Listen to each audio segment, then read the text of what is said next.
Kasih karunia dan damai sejahtera dari Tuhan Allah Bapa kita dan dari anaknya Tuhan Yesus Kristus menyertai kamu. Amin. Shalom, selamat pagi saudaraku. Mari kita melakukan pekerjaan kita hanya untuk kemuliaan Tuhan. Dipimpin firman Tuhan yang akan saya bacakan dari 2 Timotius 2 ayat 9. Demikianlah firman Tuhan. Karena pemberitaan Injil inilah aku menderita, malah dibelenggu seperti seorang penjahat. Tetapi firman Allah tidak terbelenggu. Demikianlah firman Tuhan. Saudaraku yang terkasih dalam Yesus Kristus, penderitaan ada di dunia adalah ketika manusia jatuh ke dalam dosa. Maka penderitaan itu adalah karena dosa. Yang pertama karena dosa Adam. Semua dunia kemudian dikutuk. Semua pria kemudian akan berjerih lelah mencari makanan atau nafkah hidupnya.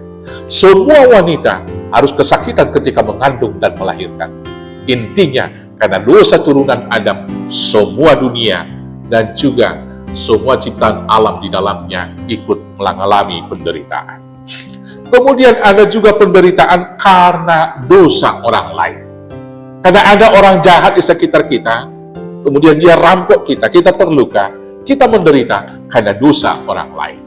Tapi ada juga karena dosa pribadi.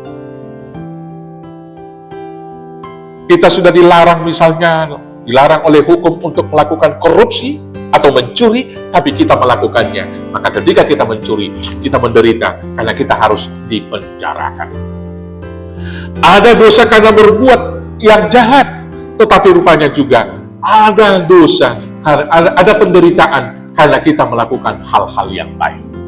Penderitaan yang demikianlah yang dialami oleh Rasul Paulus. Karena dia memberitakan Injil, karena dia memberitakan Kristus Yesus, dia dikejar oleh kaumnya, orang-orang Yahudi dari suku Benyamin. Kemudian dia ditangkap, dipenjarakan, bahkan terancam dibunuh tiap-tiap hari.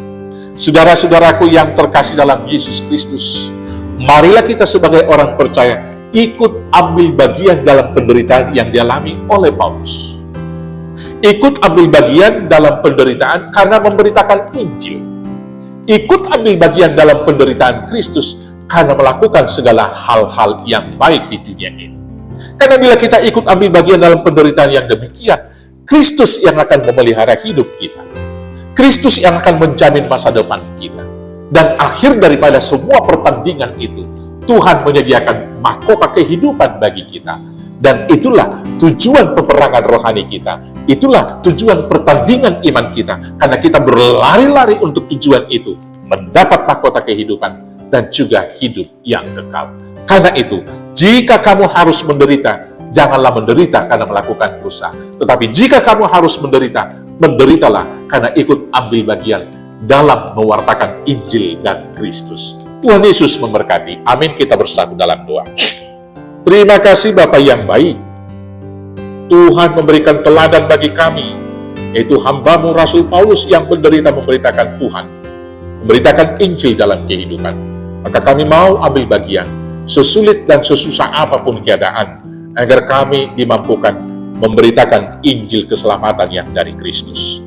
Pimpin kami Tuhan, di dalam nama Yesus Kristus Tuhan kami. Amin. Selamat beraktivitas, Tuhan Yesus memberkati. Horas, horas, horas.